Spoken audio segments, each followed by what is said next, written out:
এই যে আয়না ঘর বানাচ্ছে এটা বর্তমানে শেখ হাসিনা দ্বিতীয় আয়না ঘর বলে নামে পরিচিত এটা। ঠিক আছে, যে সুন্দর আয়না ঘরটা তৈরি করতে গেছে, এখন আমরা এই আয়না ঘরটা পরিদর্শন করে আসলাম। হ্যাঁ, তবে ভেতরে ঢোকা যাবে কি না সন্দেহ, যদি কোনো পোকামাকড় থাকে দুটো বড় বড় কমক। শেখ হাসিনা দ্বিতীয় আয়না ঘর এটা বড়দা। হ্যাঁ হ্যাঁ, বর্তমানে 1972 সালের যুদ্ধের পরে এই গেটটা কোনোদিন খোলা হয়নি। হ্যাঁ, আজকে প্রথম খোলা হলো গেটটা। ওকে, আমি তো দেখে অবাক। এই তোরা কিছু কর। আমি তো অবাক। দ্বিতীয় এটা আয়না ঘর পরিচিত। এখন আম খাচ্ছি,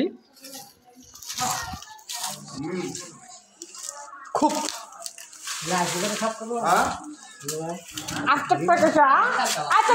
আস্তে করে ধোকা পড়ো। ঠিক আছে, কি পরিস্থিতি দেখেন, গাড়ি ঘুরে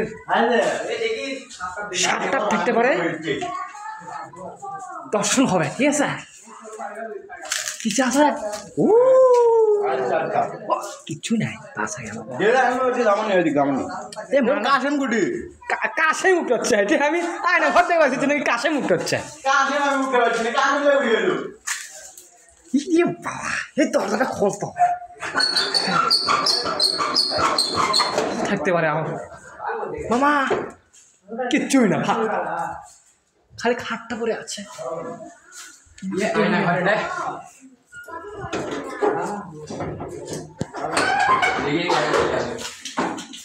এই ঘরের মধ্যে কি আছে দেখো।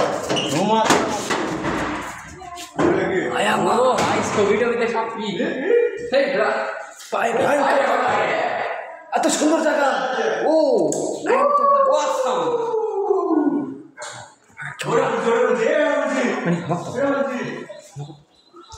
কি কমা,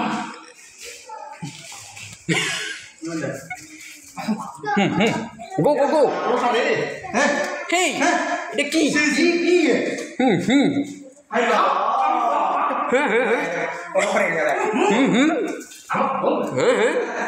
বর্তমানে পায়েল ভাই আম খেতে ব্যস্ত। এদিকে আমরা আমাদের আয়না ঘরটা চেক করে নিচ্ছি। অনেকগুলো এখানে লাশ কাটার ঘর ছিল আগে।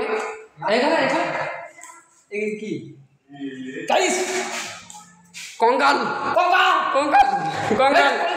কঙ্কাল পেয়েছি গাইস। এটা লাশ কাটার ঘর ছিল, লাশ কাটার ঘর। কত বড় খারাপ জায়গা দেখছেন? এই যে পানি, 30 বছর আগের পানি কত বন্ধ রেখে দিছে। হ্যাঁ, ওই দেখেন এখানে এবারে একটা উঁচু টেবিল ছিল, এখানে লাশ কাটতো। এই যে এই চাকু দিয়ে।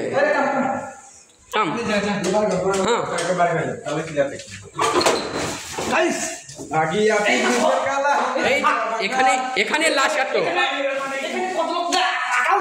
হ্যাঁ, বুঝতে পারবেন না, কিন্তু মানে কেউ নেই।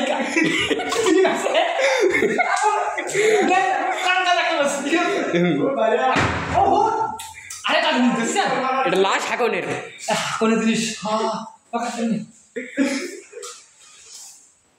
এই জিল্লু মাল দে আগে পর্যন্ত। ঠিক আছে, পরবর্তী নেক্সট টাইম আর একটু আয়না ঘর পাই, দেখাবো না। ঠিক আছে, বাই।